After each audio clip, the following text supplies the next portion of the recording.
Okay, a very good day to all of our viewers and listeners. I hope you've been doing well. Welcome to another Heartfulness Wellness Webinar Series.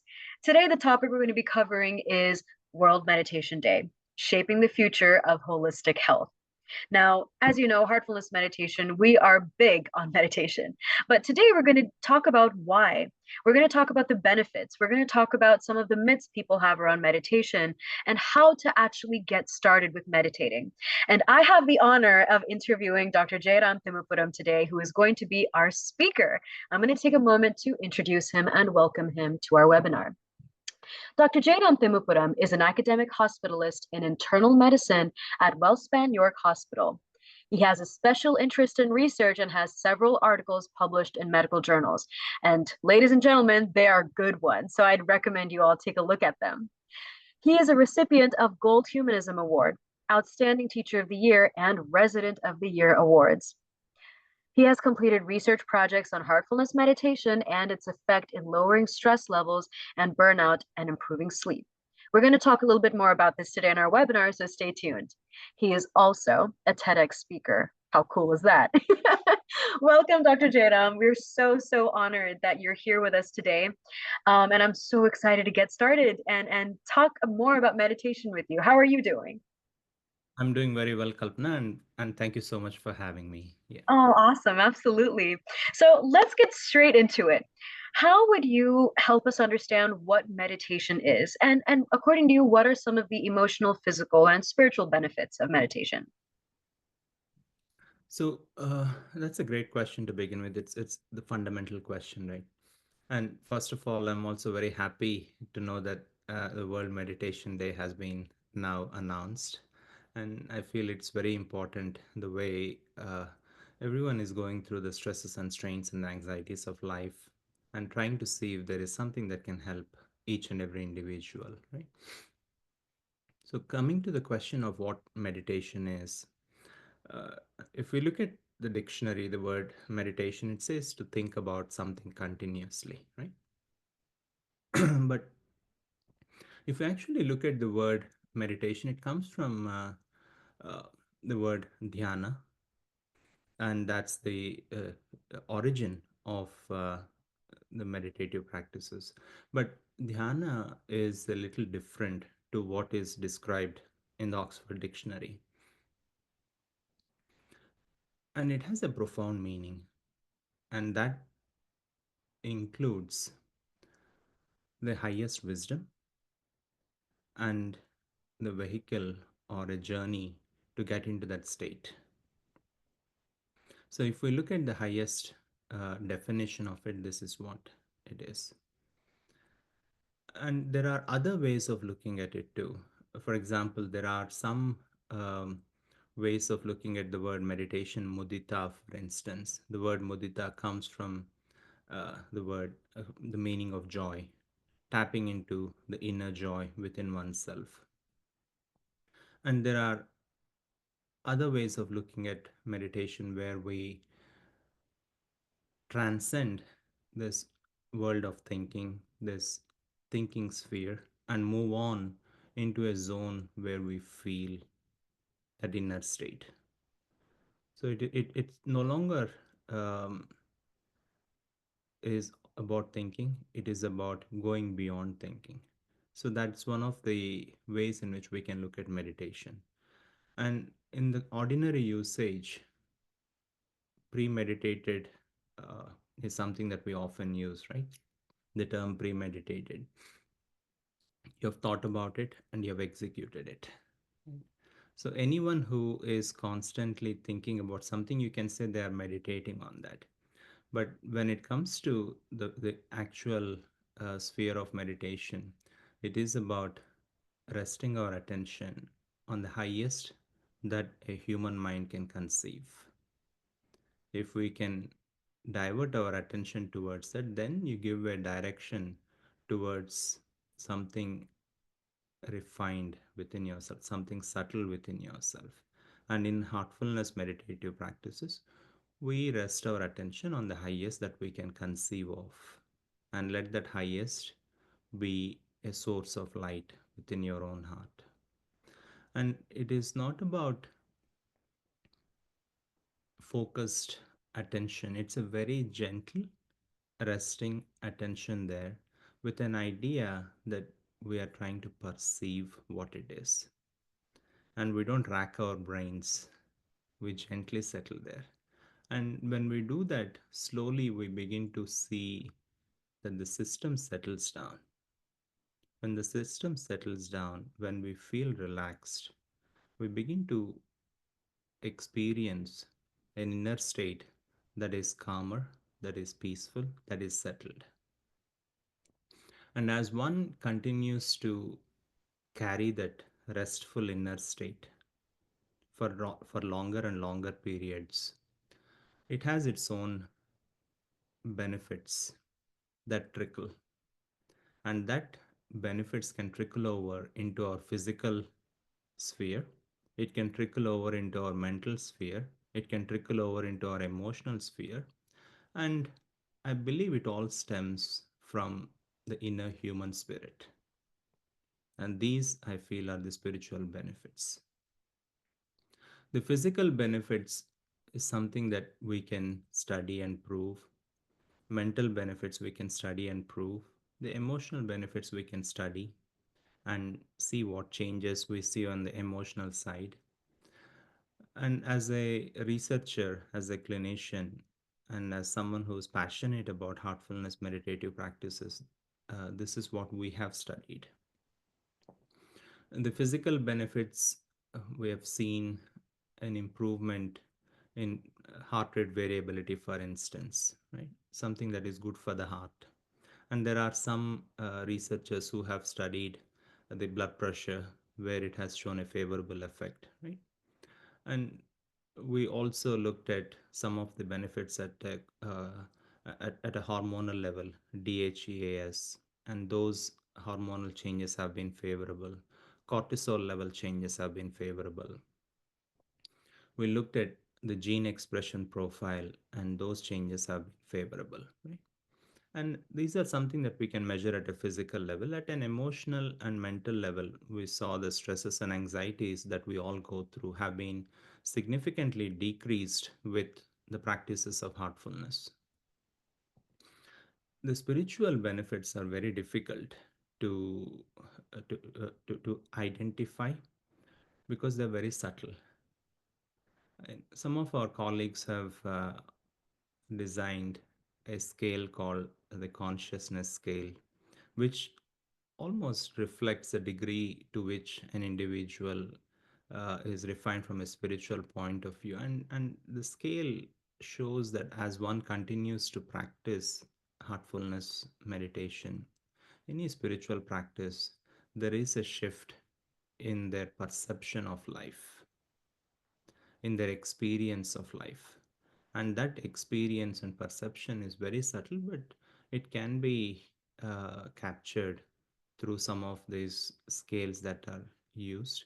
But I would say that these are in the zone of feelings, these are in the sphere of experiences, which are very difficult to quantify, but only a person who's going through it would be able to say what it actually feels like. But ultimately, all these should make a human being a better human being. If these practices do not make us a better human being, I'm not sure if there is enough value to what we are doing. Making ourselves a better human being. I think that's so beautiful, and also how you described what it is and what are the benefits, and also touching upon research that we've done in the area to understand the benefits that meditation has.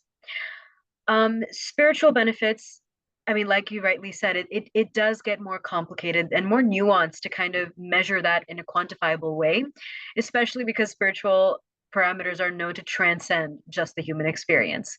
So, um, that being said, with the UN coming in and recognizing December 21st as the World Meditation Day, it also goes to show how much openness has kind of increased to embrace concepts like meditation than before, and specifically around the pandemic, where everyone kind of could not go out, they had to go within. Mhm. So the openness and the curiosity, at least I'm noticing, and you can correct me if it's otherwise, is way more to embrace what meditation is. But the challenge is being consistent with it. And so a lot of people, especially people in high risk, long hour jobs, very, very strenuous work schedules, one of their biggest complaints is I don't have the time. And this can range from anything, like, being a parent, being a working professional, being in all of the roles that we fit in. What is your advice on helping us stay consistent or even starting meditation? Let's start with that. How do we start with meditation? How do we stay consistent, especially with the kind of lifestyles that a majority of us are leading right now? Right. So one is interest. Interest. If one is interested, it would make it all possible, right? I feel that that is the key. If one is interested, and if they do not have enough time, I would suggest to start off with the time that they can allot. One does not necessarily need to allot uh, a time that is not possible. Allot a time that is possible. Start with simple meditation practice. If you have 10 minutes each day, start with those 10 minutes, right? Be consistent with those 10 minutes and say, these 10 minutes, I'm going to close my eyes no matter what. And see if those 10 minutes of the practice can change the rest of the day. And slowly increase it if you feel that it is helping you. And with the way in which we are all connected, right, with the world of networking that we have, it is very easy now than ever to connect and get guidance from someone who has meditated before. And I can tell you, wherever you are, you'll probably find someone who has practiced heartfulness somewhere around where you are, right? And there are apps that you can explore, and there may be meditation practices that resonate much better in one's case than the other ones, right? And having said that, try a few meditation practices, see the meditation practice that resonates with you, and carry on with that. And to me, when I started the meditation practice, it took a little time for me to get into the habit of meditation, because it is not something that happens right away. In some it may happen right away, but in a majority of people it takes a little time to get meditation as a habit. But what helps us the most is if we experience something in meditation. That's what drives us, right? And when I started the practice, my dad asked me to carry on with the meditation practice for at least 6 weeks or so, and see if this can uh, make a difference. And it took about 4 weeks for me to identify, or at least feel different during the meditation session. And in fact, it was a very profound meditation session that made me feel there was something in it. And it is very normal for us to drift off, get off practice. And as with anything, for example, how many of us have thought of exercising on a regular basis, right? It's a new year resolution that all of us have, right? And after a week we are done, right? It is very similar. As with anything, it requires a little consistency of practice, but have a timer. And when you have a timer for whatever time you are able to allot, when you close your eyes and meditate for that particular duration, and do it consistently, there is no way in which we can uh, experience the benefits without doing it. We can read about it, we can talk about it, but it is the doing that makes us experience something. I would say, for someone who does not have time, pick a time that is convenient for most days of the week, and the duration. that you can allot on a regular basis, and start with that. And there is an app, the Heartfulness app, that I often recommend to my friends, that can be tried. It has meditation practices that are shorter, and when you use the app, when you meditate for maybe 5 minutes, 10 minutes, right, you see that there is a shift in the state of the mind that happens during those 5 or 10 minutes. You experience that there is a settled state that you experience. And when you experience that settled state on a consistent basis, you begin to carry on that settled state for longer and longer periods. So there is no magic solution, but I would say start with where you are. We can only start from where we are. And if we are at a position where we can allot 10 minutes, we start with 10 minutes. Thank you so much for that. That gives us a lot. I mean, that can give so much hope, because starting where you are is the key to building long, sustainable habits instead of trying to get everything perfect straight on. Um, thank you for that. So, my next question is, why do you think some people find it challenging than others to start meditating? And what advice do you have to give to them? I think it's about expectation. Mm, When we start meditating, I think there is this expectation that when we close our eyes, we would experience inner bliss. Right? But I can tell you that it sometimes it happens, but it is not always the case. There are times when we close our eyes and we begin to notice that there are so many thoughts. We begin to notice that our attention drifts off. We begin to notice that it is not so comfortable closing our eyes. Because when we close our eyes, in a very simple way, we are with ourselves. And we begin to realize that it is not so easy to be with ourselves. Right? But if we are able to rest our attention on something good, slowly we begin to have a change in that inner landscape. And for that, it takes time. So have this expectation that there is a varied degree of experiences that one may have. It may or may not necessarily be pleasant, right? And if you are having thoughts that are distracting you, it's okay. And once we start with that, it makes it a little easier. And there may be times when the thoughts are so overwhelming and you may not be able to meditate. It's okay. You can try and open your eyes and try meditating again if that helps. If it does not help, it's okay. It's not the end of the world. Pick up a book that is inspiring and read a book. Right? So do not have this high expectations about meditation session. And in fact, I would recommend have zero expectations from meditation. And you don't have to be anything to meditate.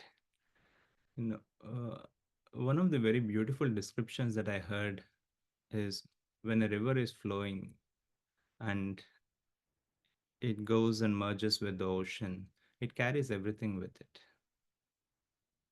Whether it is a piece of straw or rubble or leaves, it doesn't distinguish. So when we meditate with this idea that it doesn't matter what we are, we still get carried to get into that vast space of stillness. So this zero expectations from our side is highly beneficial to get into a state of inner stillness. So reduce the expectations and see what happens. something that stuck to me on what you shared was a river carries everything with it, like everything. And if we were to equate it to us, we carry everything that we are, and where we are right now is okay to start. And you don't have to have anything to start meditation. That is, I think, I think something that I know everyone needs to hear, because it's sometimes we put a lot of pressure that, oh no, I'm not ready to start meditating yet. Like I get so angry. How do I meditate? I've seen a lot of people that haven't meditated before have that kind of narrative. I'm XYZ type of person. I'm not ready to meditate yet. So thank you so much for throwing light on that. I'd love to dig into now some of your research findings and your thoughts on how meditation impacts falling asleep. Because if stress is something that I think our generation or our world is experiencing a lot of, a byproduct of that, or even a predictor of stress, is sleep quality. So, what are your thoughts on the role meditation has to play on sleep quality? Sleep is my favorite aspect of life, right? The practices of meditation, especially heartfulness, I feel can improve our sleep. And all the studies that we have done where we looked at this aspect of sleep have improved with the practices of heartfulness. There are many reasons why one may not be able to get good quality sleep: stresses and strains, health reasons, right? But if I say that in addition to everything, it is also about not being able to unwind. A lot of my friends and families, when they talk to me about sleep problems, they say, when I go to bed, I find it hard to unwind. There is this movie that keeps playing, and this movie does not stop, right? And it is hard to fall asleep. And some of them say that I don't have any problem falling asleep, but I wake up in between and I cannot fall back asleep, right? There are two things if we look at it from a physiological point of view. One is something that would promote vigilance or activity of the mind, and the other one is something that would cause sleep pressure, something that would make us fall asleep. And it is the balance between these two things that we need. For example, when we are awake in the morning, as the day progresses, the brain also produces waste products or the metabolic end products. Adenosine is one of them that keeps building on the brain. And it's almost like the bricks that keep piling up. And at one point, the brain says, I can't take it anymore. And then it goes to sleep, right? And there is another one, the melatonin, that you may have heard. And melatonin is another element that can help us fall asleep. When the darkness sets in, the pineal gland produces melatonin and it puts us to sleep. There are other elements that promote wakefulness. For example, there are three main elements: the dopamine, orexin, and histamine. These are the three chemicals that keep us that promote vigilance. When we go to bed at night, for instance, and we have this one Instagram that we would love to see, that we would love to watch, right? And it doesn't stop with one, right? There is the dopamine that kicks in and it promotes vigilance. Or we become anxious about something, and this anxiety can also prevent us from falling asleep. When we meditate, it reduces the anxiety levels, it reduces the stress levels, it helps us fall asleep. And in particular, heartfulness practices are geared towards an inner refinement, and the trickle effect that it has is promotion of a good quality sleep. I usually tell my patients that the day does not start at the break of dawn, it starts the night before. The way we prepare for the day matters a lot. Before we go to bed, instead of thinking about what has happened and being worried about it and thinking about what's going to happen the next day and being anxious about it, chill for a few minutes, meditate for a few minutes, connect to something good within yourself, and go to bed in a restful state of mind. And that can help promote a deeper and restful sleep. And when you wake up, you feel a little bit more refreshed. When you wake up refreshed, consolidate that state of refreshed feeling with a morning meditation session that can help you go through the ups and downs of life in a reasonably serene way. And whatever stresses and strains we carry during the daytime, when we come home, if we interact with our friends and families with those stresses and strains, it's not a pleasant interaction. So this practice of rejuvenation or letting go of the stresses and strains in the evening can help uh, with getting those stresses and strains and anxieties out of the system, have a better evening, and promote good sleep at night. It's almost as if you're wiping that windshield clean at the end of the day, right? And when you have the windshield that's cleaned up, you have a better vision. So that's what the evening practices do. So these are the core practices that have shown a significant improvement of sleep in our patients, in our colleagues, and in students. The insomnia severity scores have come down from 20.9 to a score of 10.4, more than a 10-point drop in one of our studies. Sleep quality measured through Pittsburgh Sleep Quality Index has shown a significant improvement in sleep quality. We have also seen a in our very recent studies, where we used one of those insomnia scales, the sleep problems have significantly decreased with 4 weeks of heartfulness practices.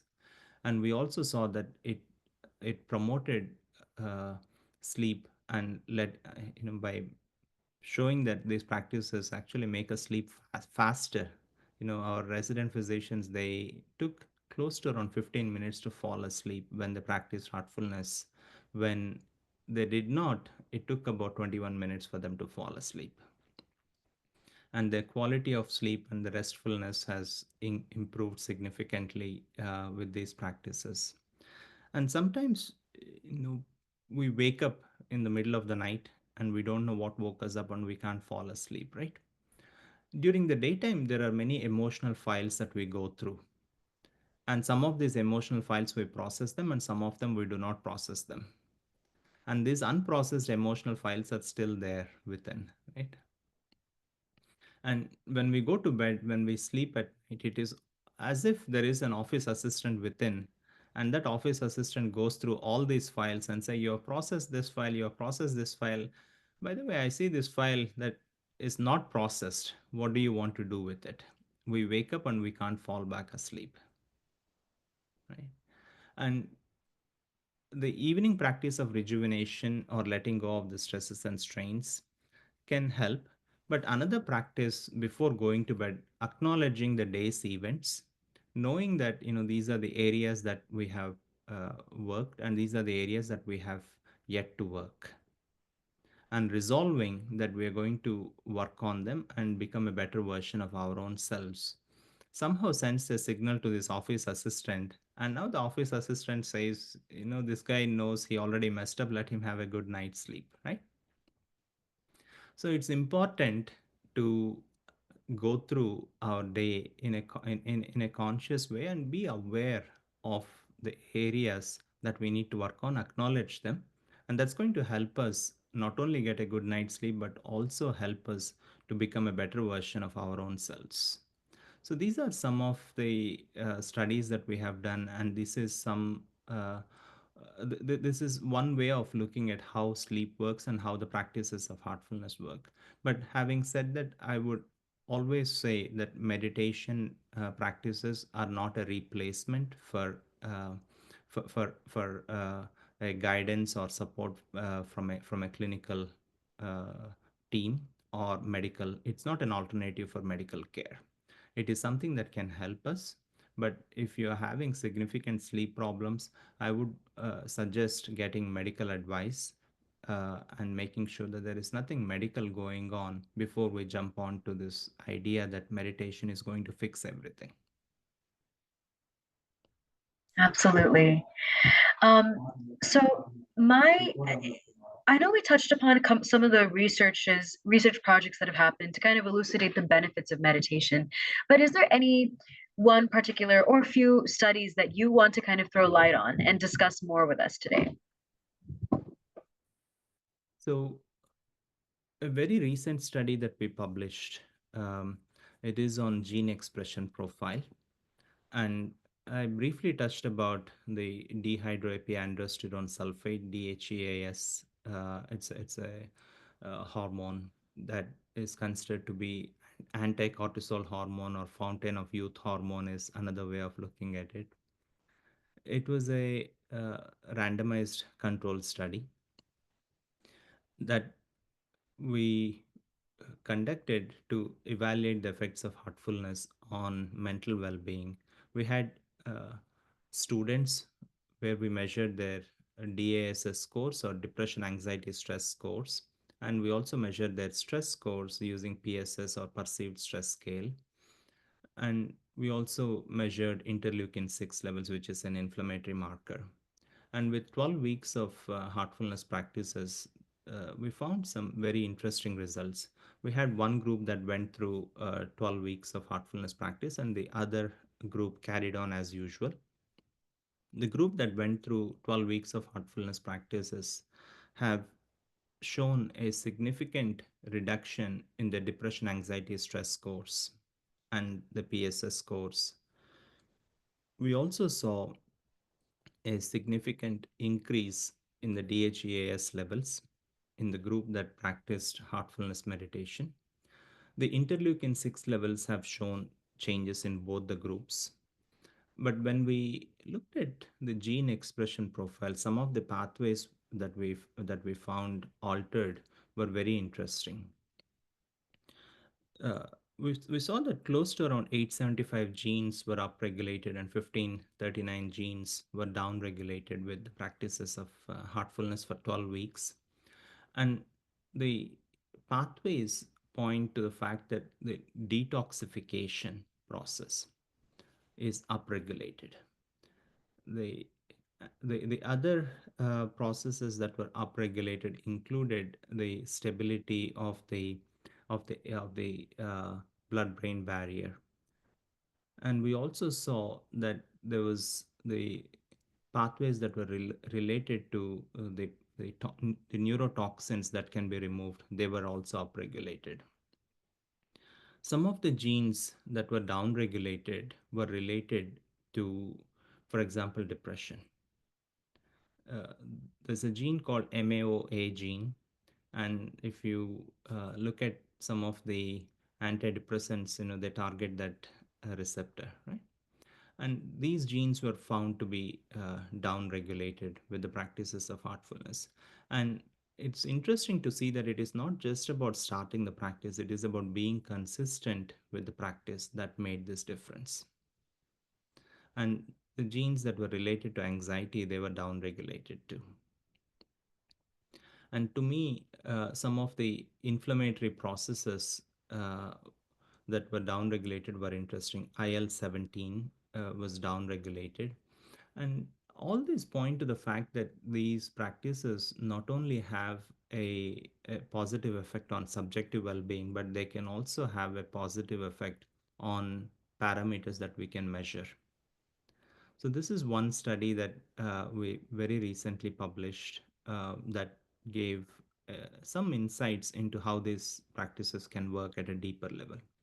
Yeah. The other, the other study that I also wanted to throw light on is a very large study where we had more than 3,000 participants across many countries. This was during the COVID season, uh, where we saw that as the number of years of heartfulness practices increase, the benefits continue to increase, the quality of life that we measure continue to increase.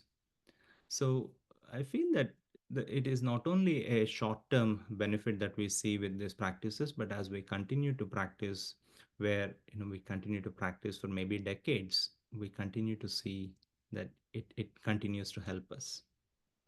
And there were other studies where we looked at the telomere length, for instance. The telomere is basically a protective structure at the end of our chromosomal DNA, and that chromosomal DNA protection helps the chromosome, protects the chromosome. It is somewhat linked to our longevity, and that telomere length was increased with these practices.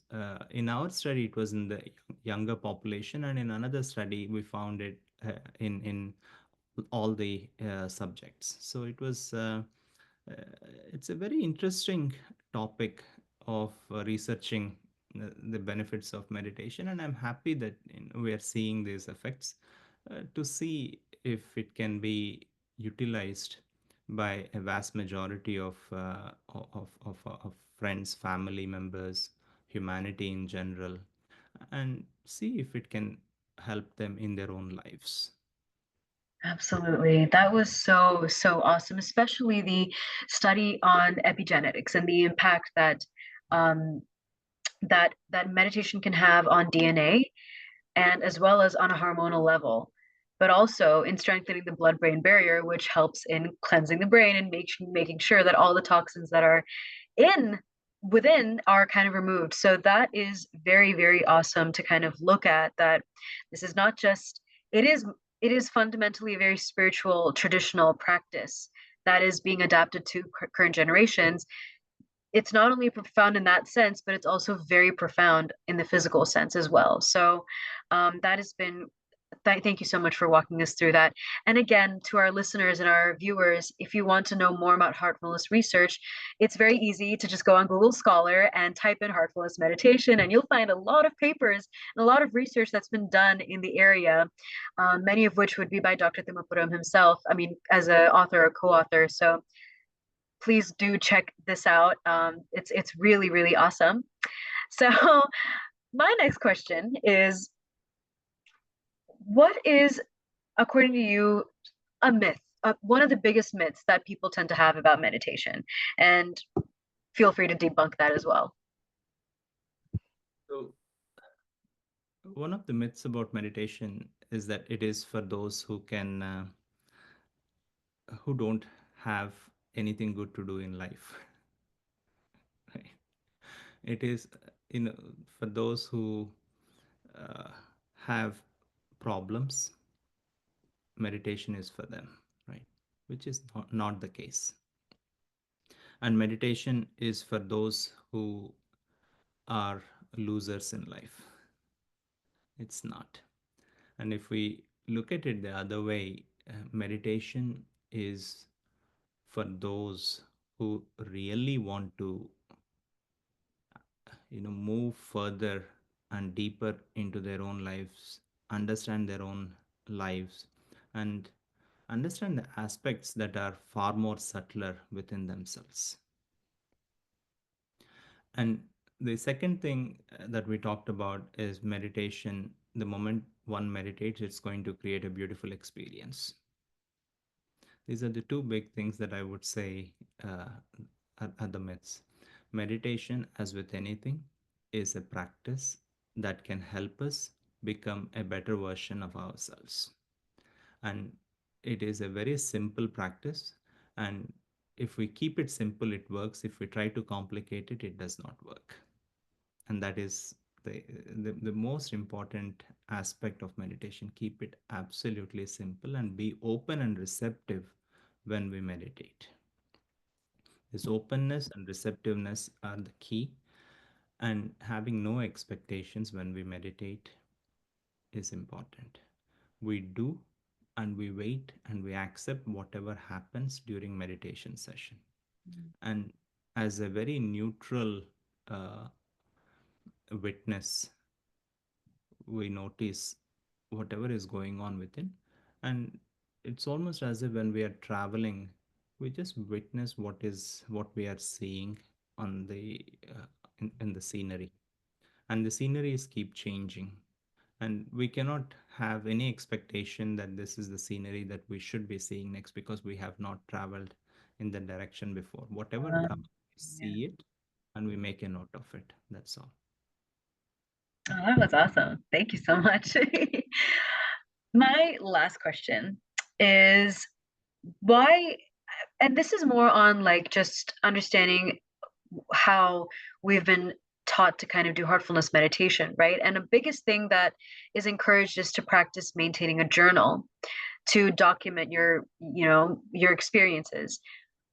Can you elucidate why it's important in heartfulness meditation to maintain a journal and be regular with logging your experiences in that?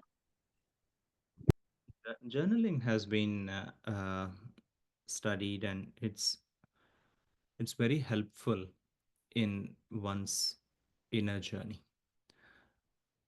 When we journal our thoughts, our ideas, our experiences, it offers a time for reflection. It offers a deeper insight into ourselves. It makes us familiarize ourselves with our own inner territory, and it offers the possibility of letting go of the emotional heaviness that we might have gone through. And it is also a documentation of the map, the inner map that we are traversing through. And when we document our inner journey, the pressure of trying to remember everything goes away, right? And journaling, in a way, enriches us in the positive aspects are enriched, the negative aspects, the heavier aspects are, they melt away when we journal, right? And the reason it happens is when we write things down in a very neutral way, we become a witness to ourselves, where the heaviness is witnessed and it just melts away. The inner joys and lightness that we experience, they're enriched. So I would say that journaling, if we can do it on a regular basis, can be a valuable asset in this journey. Uh, Journaling, in a way, is a chart of our own progress, and we will be able to find out whether we are moving uh, in a way, in a particular direction or not. When we look back, say we journaled our experiences over many years, right? Go back to the previous journals and look, and you will be able to clearly see where we were before, our thought patterns at a particular point of time, and how they have changed now. Very recently, I looked back at many of my journals over um probably over a decade, right?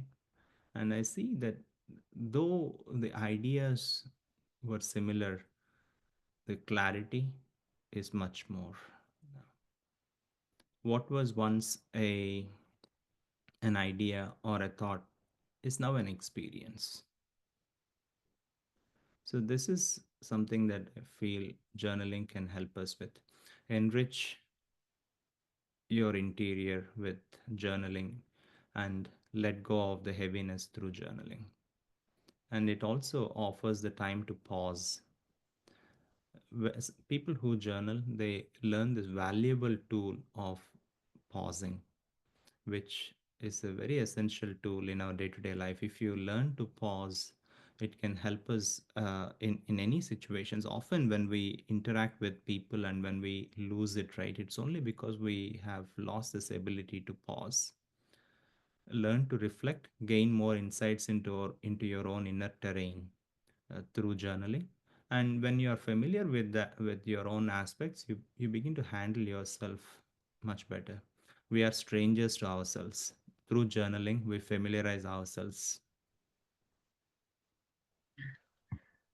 Thank you so much for that. Um, and I think journaling has personally helped me in kind of documenting and understanding me from a third person's perspective, because like you're kind of writing, you're processing, and you also activate the parts of your brain that help you maintain a good sense of what is happening. So it's awesome that this is highly encouraged, especially for people that are trying to meditate. um, and I think it also reminds me of what you shared about how to not have any expectations from meditating and to not expect that it's always going to be blissful. I think journaling and making progress can help you feel like you're like a little researcher for your own body, brain, and you're just documenting findings. You know, they're not good, bad findings, they're not bad findings, they're just findings. So thank you so much for reinforcing that. And also, I mean, I'm complete with all the questions I have. My last one is, do you have any remaining thoughts or anything that you'd like to kind of share with all of us today as closing thoughts? One thought that comes to me is from my teacher, Mm, where he says, you can read and enjoy, but you have to do and feel. So I would encourage all of uh, the listeners to do it and feel. And there are no amount of advice can be enough, and practical experience is what helps us the most. So I would say try it out. If it helps you in your life, welcome and carry on with it. If it doesn't help you, it's okay. yeah. Thank you so much, Dr. Ajay Thimmapuram, for joining us today, walking us through what meditation is, what are the benefits, what are some research that is out on heartfulness meditation and its effects on, every single plane, like physical, emotional, and spiritual. Thank you for also walking us through how to get started, especially for people that have very busy lifestyles and can't seem to carve out the time, but really are interested to start meditation. Thank you for also walking us through having a correct understanding about what meditation can and cannot do, and why does it get challenging, and also just sharing what are some myths that you think exist, and what and giving us clarity on what meditation is not going to do. So I think that is so crucial because it makes it so real and approachable of a thing for us to try out. It's just an experience. And like you said, practical experience is the most important. No one else can tell you things compared to what you can find for your own self when you sit down and meditate. That's my biggest takeaway from today as a closing thought, that it is your own journey, and you're the experimenter. So see what it has for you. So thank you so much for joining us today and celebrating UN's announcement of December 21st to be World Meditation Day. I think that's an awesome, awesome thing. And thank you. Thank you so much. Yeah. You. Thank you. Bye, everyone. Have a great, great day. And do let us know if you have any questions down in the comment section. And stay tuned for more webinars coming right your way. Thank you.